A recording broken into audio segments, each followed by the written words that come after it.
নমস্কাৰ, শুভ সন্ধ্যা জনাইছোঁ সকলোকে। পুনৰবাৰ আপোনালোকৰ মাজলৈ এটি কবিতা পাঠ লৈ আহিছোঁ। শ্ৰদ্ধাৰ কবি হীৰেণ ভট্টাচাৰ্যদেৱৰ কবিতা। কবিতাৰ শিৰোনাম এজোপা গোলাপ।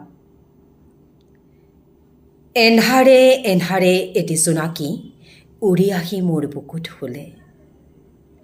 তোমাৰ কথা ভাবিলে আকাশত নিৰলে এটি তৰা ফুল ফুলে।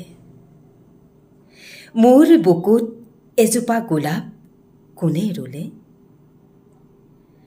তেজত এটোপা আঁতৰ ঢালি হৃদয় কোনে চুলে? তোমাৰ কথা ভাবিলে অকলে অকলে তৰাই তৰাই কথা পাতে। জোনাকীৰ জাক জ্বলে মোৰ তেজৰ কোহে কোহে।